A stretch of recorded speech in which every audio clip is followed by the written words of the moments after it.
Week 2 of DBT07, and for this week we actually do have quite a sizable, although not really as much because of in parallel with the Lyrical Monastery release, but new reviews nonetheless. So let's take a look at the second week of DBT07 release and let us have a better understanding of what's coming. First off, for Dragon Empire, Stealth Beast Silent Crow. Although when this unit is placed on Rearguard Circle by a card's ability, this unit gets 5k power until the end of turn. Auto Rearguard once per turn. When your opponent's Rearguard in the same column as this unit is retired by your card's ability, cost Counterblast 1 and draw a card. So this is most definitely going to be Eugene support. I mean, they did say that they're going to give Eugene support. This triple arm might be a stapler for Eugene deck and finally something good for Eugene. This is going to be a 13k as long as you use Eugene's skill to superior call from the top 5. Although, whether or not you will get into this card, I think it's still RNG at this point. I mean, we already know that reviews for Eugene do have ways for you to put certain cards on the top of your deck, so we're gonna leave that to that video. This does gives value in terms of when you are retiring your opponent's rearguard, because we all know Eugene does bombard your opponent's field, which leaves them like no rearguards at all. So if you have like 2 of this card at your left and right column, so whenever you retire your opponent's rearguards, you are able to counterblast 1 and draw 1. Since Eugene do not use a lot of counterblasts, I guess that's really nice. And what's more, this is definitely going to be a very nice combo with Eugene. Next, we have Sealblaze Dragon Samadhi. Continuous Rearguard Circle. During your turn, if your Vanguard has 2 or more arms, this unit gets 5k power. Second skill, Active Rearguard Circle. If your Vanguard Circle has an arms, cost, retire this unit, choose an arm card from your hand or drop and arm it to one of your Vanguard. If you arm a card, you cannot arm your Vanguard until the end of turn. I mean, this is a 13k booster with a fully armed Bavsagra, which not really going to be the best. I mean, it's double R. It's not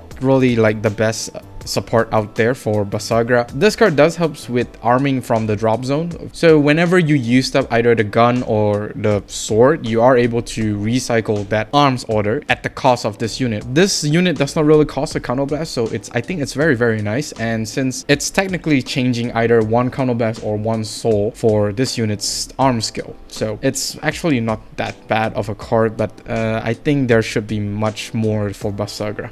On the plus side for this card is it will actually gives you more incentive in discarding your arms to right from the right deck, since you are able to arm from the drop zone. And since those arms order card in your hand is kind of like dead weight anyway, so you might as well just discard them and, you know, arm it. Although not really as needed for now. Next up, for Cater Sanctuary, Unrivaled Heavenly Blade Descorda. Auto Rearguard Circle. When this unit attacks, if you have 6 or more grade 3 or greater unit, cost Counterblast 1, and until the end of that battle, this unit's attack will hit regardless of power, while the sum of the grades of your opponent's guardian is not 3 or greater. Yeah, so this technically is our first OT bypasser. I know the first one should be given to Drudgewell, but I think this one is the much better OT bypasser since it is on rearguard. So regardless of whether or not your opponent's power is at 1 million, your opponent still has to throw 1 grade 3 or maybe 2 cards, be it a grade 1 and grade 2. It's actually not too bad and really does force out more cards from your opponent. Although if the opponent does not really want to guard, they can just take the damage, which makes all of the triggers, in particularly the critical trigger on this unit, to be so disgusting.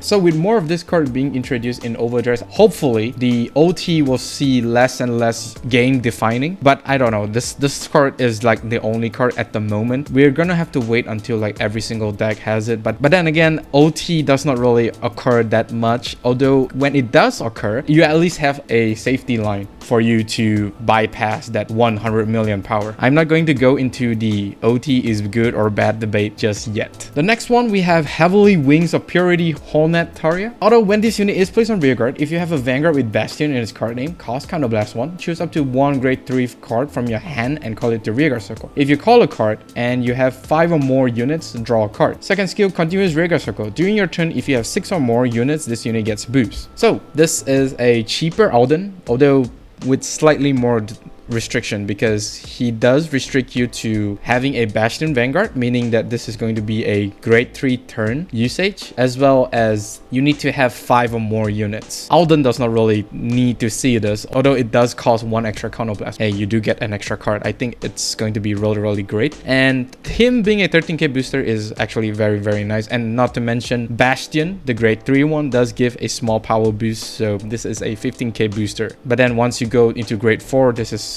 this is going to be going down to 13k, but that's not really an issue. Since you have Alden, what's the point in playing this card?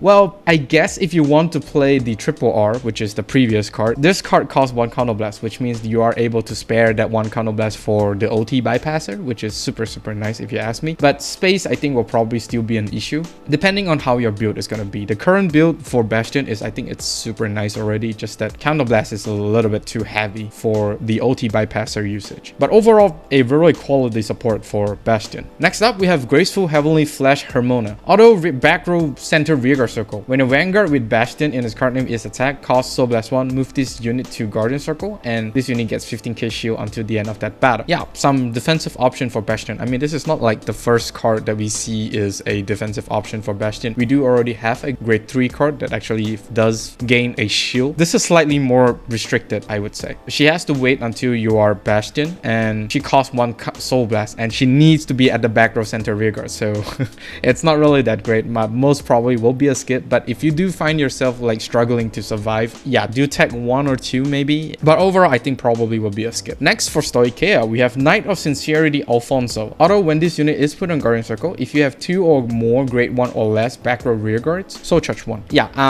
the Soul Charge is very nice for Leonard. I mean, any deck with the 2 grade 1 or less back row rearguards can use this, in particularly Rarowa as well. So the soul is very nice, although nice is spelled wrongly here. But certain matchup actually does prevent this unit's skill, in particularly those right lines that basically retires your board. For example, Barrow Magnus as well as Gravidia. So against those matches, this card is like not really that useful.